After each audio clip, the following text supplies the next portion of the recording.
Кыргызстанда эпидемиологиялык абал курч бойдон калууда. Бул тууралуу саламаттыкты сактоо министринин орун басары Нурболот Үсөнбаев өкмөт үйүндө өткөн брифингде билдирди. Анын айтымында бүгүн 15-июнга карата өлкөдө коронавирус жуктургандардын жаңы 87 учуру катталды. Алардын ичинен 23 жаран илдетти кайдан жуктурганы белгисиз.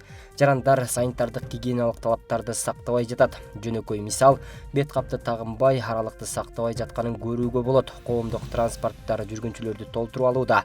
Ал эми коронавирусту жаңы жуктургандар коомдук транспорт эл чогулган жерде жана базарларда болгонун айтышууда, дейт ал. Ошон үчүн дайыр жолу сиздерден баса белгилеп суранып кетерлик. Айтылып аткан эрежелерге деген биз көңүл бөлүп, ушу биз айтып аткан, биз жасап аткан жумуштарга да кошулуп, аракетти чогуу жасап алсак, бүгүнкү күнү деген абалды курчутуп алып, эртең күнү кайра жанакындай чектөөлөргө келип калышыбызды деле мына сиздердин эсиңиздерге салабыз. Белгилей кетсек, 15-июнга карата Кыргызстанда коронавирус илдетин жуктургандар менен 10 миңден ашык жаран байланышта болгон. Бул сан эпидемиологиялык изилдөөлөрдүн жүрүшүндө өзгөрүшү ыктымал. Ал эми Кыргызстан боюнча обсервацияда 2041 адам жатат. Жалпы өлкө боюнча бүгүнкү күнгө чейин коронавирус илдетин жуктурган 2372 учур катталды. Алардын ичинен 460 медицина кызматкери, илдеттен 1813 жаран айыкса, коронавирус жуктурган 27 адам каза болду. Буга катар эле дүйнөдө коронавирус жуктургандардын саны 7.914.888 адамга жетти. Бул тууралуу Джон Хопкинс университетинин атайын жүргүзгөн эсебинде көрсөтүлгөн. Джон Хопкинс университетинин маалыматы боюнча коронавирусту жуктургандардын ичинен 3.778.083 адам айыкса, 433.472 киши каза болгон. Коронавирус менен күрөшүүгө тартылган медицина кызматкерлерине жыл аягына чейин кошумча төлөмдөрдү төлөө үчүн 700 миллион сом талап кылынат. Бул тууралуу өкмөт үйүндөгү маалымат жыйынында каржы министринин орун басары, Борбордук казынанын директору Марлен Амандыков билдирди. Март, апрель, май айында иштеген медицина кызматкерлеринин кошумча төлөмдөрү төлөнүп бүткөн. Жыл аягына чейин кошумча төлөмдөрдү төлөө үчүн каражаттар бюджетте каралган эмес. Учурда ал боюнча иштер жүргүзүлүп жатат. Божомол боюнча 700 миллион сом кошумча каражат табыш керек. Ал каражаттар табылат жана убагында төлөнөт деп ойлойм. Ички иштер министрлигинин коргоо комитетинин УКМКнын кызматкерлерине кошумча төлөмдөр боюнча маселе каралып жатат. Мыйзамда өзгөчө кырдаал, өзгөчө абал учурунда иштеген кызматкерлерге кошумча төлөмдөр каралган. Тизмелер, эсептер такталып, өкмөттүн чечими чыккандан кийин каражаттар төлөнөт, деди ал. Кыргыз Республикасынын президенти Сооронбай Жээнбеков Кытай Эл Республикасынын төрагасы Си Цзиньпинди туулган күнү менен куттуктады. Бул тууралуу президенттин аппаратынын маалыматтык саясат бөлүмү билдирет. Сиздин кесипкөй, турмуштук бай тажрыйбаңыз достук мамиледеги Кытайдын туруктуу өнүгүшүн бекемдөөгө максатталган ийгиликтүү мамлекеттик ишмердигиңиздин бекем негизи болуп саналат. Сиздин иш билги жетекчилигиңиздин астында Кытай COVID-19 коронавирус инфекциясынын жайылышы менен күрөшүүдө өзүнүн бардык күчтөрүн бир арага топтоп, чоң ийгиликтерге жетишти. Ошону менен бирге Кытай Эл Республикасы коронавирус менен күрөшүүдө Кыргыз Республикасына маанилүү гуманитардык жардам көрсөткөндүгү үчүн чын дилимден ыраазычылык билдирем. Дүйнөдө коронавируска байланыштуу кырдаал мурдагыдай эле өтө оор абалда. Бирок ага карабастан жалпы күч аракеттерибиз менен бул илдетти жеңебиз деп ишенем. Ак ниет, коңшулукка, достукка, ар тараптуу стратегиялык өнөктөштүккө негизделген Кыргыз-Кытай мамилелери кыйшаюусуз өнүгөөрүнө жана эки элдин келечеги үчүн бекемделээрине терең ынанам деп айтылат куттуктоо телеграммасында. Сооронбай Жээнбеков Си Цзиньпинге бекем ден соолук, бакубатчылык жана мамлекеттик ишмердигине чоң ийгиликтерди, ал эми достук мамиледеги Кытай элине тынчтык жана өсүп өнүгүүнү каалады. Быйылкы жылдын 5 айында чыгашалар былтыркыга караганда 2 миллиард 867 миллион сомго көп болду. Бул тууралуу өкмөт үйүндөгү маалымат жыйынында каржы министринин орун басары, Борбордук казынанын директору Марлен Амандыков билдирди. Анын айтымында быйыл 5 айдын жыйынтыгы менен 40 миллиард 996 миллион киреше чогултулган. Ал өткөн жылдын көрсөткүчүнөн 11 миллиард 199 миллион сомго аз. Чыгашалар 54 миллиард 348 миллион сомду түздү. Былтыркы жылга караганда чыгаша 2 миллиард 867 миллион сомго көп болду. 5 айдын жыйынтыгы менен бюджеттин дефицити 13 миллиард 352 миллион сомду түздү. Netflix көкбөрү тууралуу тасма тартты. Дүйнөгө белгилүү компания ар кайсы өлкөлөрдүн өзгөчөлүү жана кооптуу спорт оюндары тууралуу тасма тарткан. Анын ичинде көкбөрү да бар. Home Game тасмасынын трейлери компаниянын сайтына жайгаштырылган. Тасманын биринчи бөлүгү 26 июнда көрсөтүлөрү пландалууда. Конечно, необычный сезон болуп атат, мындай мурда постоянно барып катышып жүргөн болсок, бирок айырмалары жок. Нуркыз Абдымаликова Ош мамлекеттик университетинин колдонмо информатика багыты боюнча 2-чи курстун студенти. Виртуалдуу мейкиндикте комиссия мүчөлөрү менен баарлашып, үйдөн чыкпай эле экзамен тапшырууда. Мамлекеттик сынакты тапшыруудан мурда абдан сарсанаа болгон, бирок ал комиссия менен онлайн кездешүү алда канча жеңил өткөнүн белгиледи. Бизде университеттен эскертүүлөр берилип, ошол күнгүгө даяр болгула деп обзорный лекциялар болуп, мындай классыңар, мындай киресиңер, саатынчада болот деп эскертүүлөр болуп аткан, күндө эле лекциялар өтүп аткан үчүн азыр ыжыгачылык болгон жок. Баары ошол күнгүгө даяр болушкан да. Жумагүл Жээнтаева мамлекеттик аттестациялык комиссияга төрайымдык кылууда. Ал буга чейин салттуу сынактарга катышып келген. Айтымында аралыктан байланышуу аркылуу студенттин билимин ошол эле деңгээлде сыноого мүмкүн. Дистанттык ыкма менен сынак алуу ыңгайлуу экендигин белгилеп, ошентсе да техникалык мүчүлүштүктөр орун алып, кыйынчылыктар жаралышы мүмкүн экендигин айтат. Бул мурдагы салттыкка караганда азыр мында да чындыгында бир аз кыйын. Себеп дегенде баягы студенттер онлайнга чыгып калат, анан кандайдыр бир техникалык байланыштарга, интернеттин ылдамдыгына байланыштуу студент программадан чыгып кетиши мүмкүн. Ошол мезгилде биз өзүбүз деле кыжалат болуп атабыз. Себеби ал чыгып кетип бир 5 мүнөттөн ашып кетсе, кайра биз комиссия талкуулап, ал студентти кайра киргизебизби, же эртеңки калтырабызбы деген суроолор жаралып калышы мүмкүн.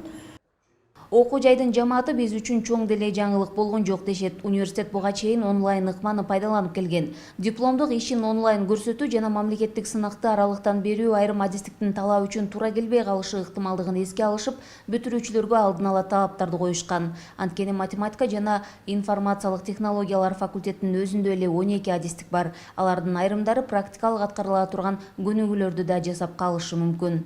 Математиктерде мисал чыгаруу боло турган болсо, алар өздөрүнүн барактарына чыгарып, аны ошол сүрөтүнү камерага көрсөтүп, болбосо сүрөткө тартып, аны тех катчыга комиссия мүчөлөрүнө жөнөтүп текшертип алса болот. Ал эми мына информациялык технологиялар багытында адистерге алар биз өзүбүздүн бүтүрүүчүлөргө 2 ноутбук менен чыккыла деп талап койгонбуз. Интернети бар жерге отуруп, свет өчпөй турган, ушул Wi-Fi камсыз боло турган жерге отуруп, бирөө ноутбуктан, жок дегенде бир телефондон, ошондо 2 устройство талап кылынат экен. Студенттердин экзамен тапшыра турган студенттердин тизмесин атайын күтүү залы бар. Мына ушул жерден көрүп турабыз. Бул тизмеде баардыгы буга чейин экзамен тапшырып кеткен студенттердин тизмеси турат. Университеттин Уларбек Молдаяров башында турган программисттери өлкөдө жарыяланган карантиндик иш-чаралардан кийин эле вебинар чекит Ош-суу чекит KG деген платформасында иштеп чыгышкан. Окуу жайларда билим берүүнү улантуу үчүн техникалык жана программалык каражаттар керек болот. Билим берүү жана Илим министрлиги программалык каражаттарды пайдаланууну ар бир окуу жайдын өзүнө койгон.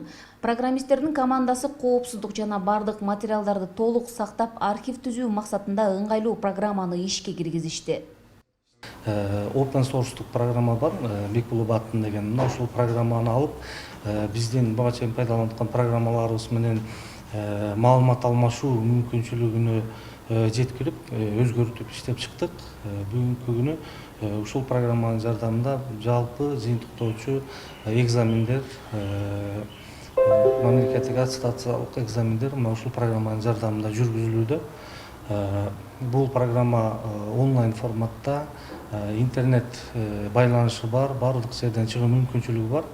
Мамлекеттик экзамендерин ийгиликтүү тапшырып алган бүтүрүүчү Айгүл Дүйшөбаева педагогика багытында билим алды. Бүтүрүүчү үчүн акыркы айларда дистанттык окуу бир топ ыңгайлуу болгон. Дипломдук ишин коргоодо кыйынчылык болбогондугун айтат. Айрымдары эле интернеттин жакшы иштебей калгандыгына нааразы болушпаса, азыр жаштардын дээрлик баары интернетти жакшы өздөштүрүшкөн. Ошондой эле студенттер үчүн сарамжалдуулук да жакшы болгондугун айтат. Оңой болду да. Бир жагыча телефондон отуруп, эч жака чыкпай, жол кире бир нерселер чыгаша жок да. Анан бир жагы ушул жака келип тапшырганыбыз дагы жакшы эле.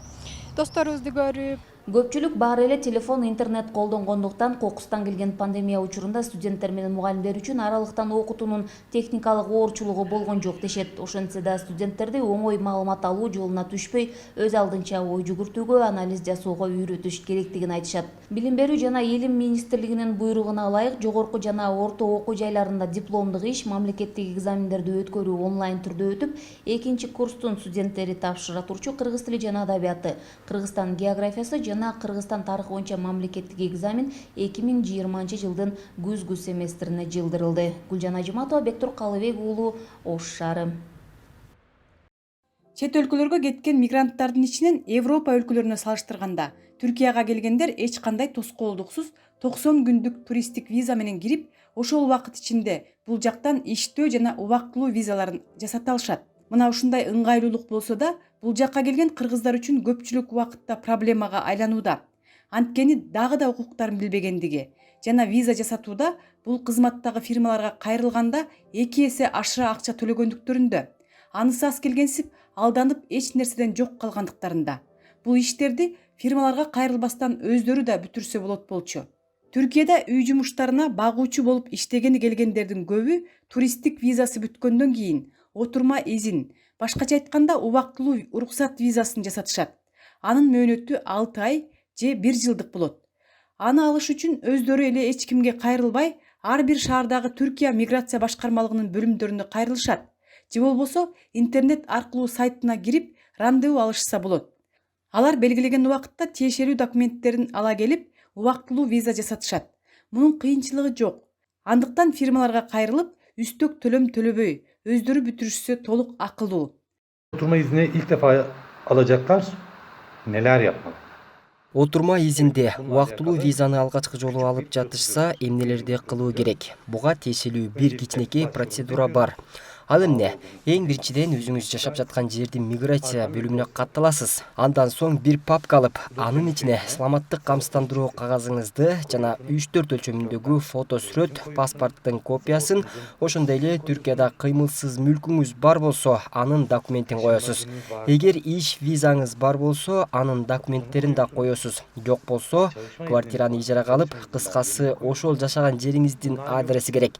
Же болбосо бир жакын тууган адамыңыздын жанында калгандыгыңыз тууралуу билдирме бересиз. Мунун баардыгын топтоп туруп, папкага салып, рандеву күнү алып барып беребиз да 1 жылдык убактылуу виза аласыз. Yanında kaldığınızda dair bir taahhütname veriyorsunuz. Түркия мамлекетинин мыйзамдарынын негизинде быйылкы 2020 жылдагы көч идаресинин, башкача айтканда миграция башкармалыгынын чечимине ылайык отурма изин убактылуу виза мурдагыдай биринчи, экинчи жолу узартылбайт. Узартууга бир гана бул жакта кыймылсыз мүлкү болгондор, иш визасы барлар жана түрк жаранына үйлөнгөндөр укуктуу. Burada çalışma kararı olan Бул жакта иштей турган мигранттар ошол иштете турган кожоюнунун нотариалдык каналдар аркылуу визага ээ боло алат. Бул жакта иш визасын жасаган официалдуу фирмалар бар. Аларды биз даанышманлык фирмалары дейбиз.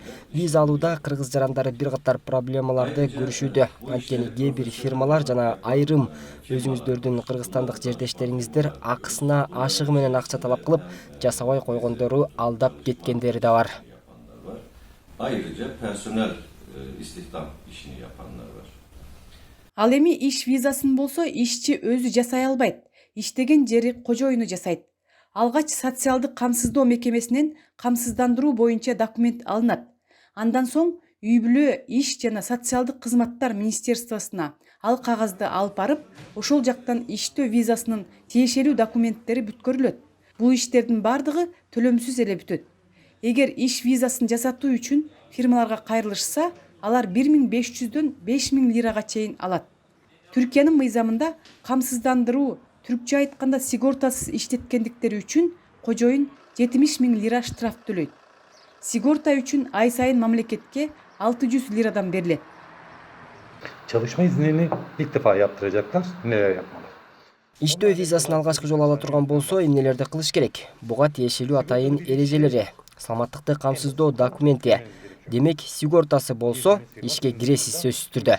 Бул үчүн сизди иштеп жаткан кожоюнуңуз бардык керек болгон документтерди даярдап, иштөө визаңызды алып берет. Тезирээк бүтүрүш керек болсо, уруксааты болгон официалдуу фирмаларга да кайрылсаңыз болот. Виза жасатуу үчүн жашаган шаарларындагы фирмаларга, ортомчуларга кайрылып, акчасын берип, анын үстүнө виза жасата албай ортодо калгандар бар. Кээ бирөөлөрү ашыкча акча төлөгөн. Мындай окуялар көп кездешет. 23 декабрда мен акчасын бердим, 1800 бердим. Анан кийин рандеву эметти, отурма эмени рандевуну жасап берди. Анан кийин Сигортага дагы 600 лира деди. Макул дедим, дагы 600 лира бердим. Анан кийин в общем 2400 болду да. Анан кийин башка ширкеттен мен билсем, качактыкын виза жок жүргөн кишилердикин вообще кылбайт экен деди документтерди. Бул просто силерди алдап атат деп эметишти. Иш жана убактылуу виза алууда өз укуктарын билбей, же ишти билбеген ортомчуларга, же болбосо атайын уруксаты жок жоопкерчиликсиз фирмаларга кайрылып, алданып калган жана ашыкча акча сарптаган мекендештер четинен чыгат. 1100 эле санап берип, отурум жасатып берем эже дегенден берип акчамды ушул убакка чейин колума тийгизе албай, ора болгондугум үчүн жазып атам бул видеону. Дагы Анталия шаарынан дагы ушундай бир кыргыз кыздар аркылуу дагы бир ширкетти таап, түрктөр эле алдап 800 элемди алып бербей коюшкан дагы ушундай документ тууралуу. Ошондон кийин мен качак турумунда туруп калгам. Чет мамлекетке чыгаарда сөзсүз түрдө Түркиянын расмий мыйзамдары менен расмий түрдө таанышып, жалаң расмий организацияларга, агентстволорго ишенишиңиздерди айткым келет, кеңеш бергим келет. Ошондо гана сиздер туура жолду тандап, ошол өлкөнүн мыйзам ченемдүү кадамдары менен өзүңүздүн ишиңизди кылсаңыз болот деп ойлойм. Ошондо алдамчыларга не дейбиз, түшпөйбүз, жалаң жакшы бир иштердин үстүндө болобуз деп ойлоймун. Азыркы учурда аз да болсо карьерамды ушул жактан улантып, көптөгөн окуяларга күбө болдум. Жогоруда айтылгандай виза алууга аракеттенип, тиешелүү жерлерге барып, өзүңүздөр бүтүрсөңүздөр, фирмаларга төлөй турган акчаңыздар жаныңыздарда калат. Клара Кудайбергенова, Синан Акинер, Түркия.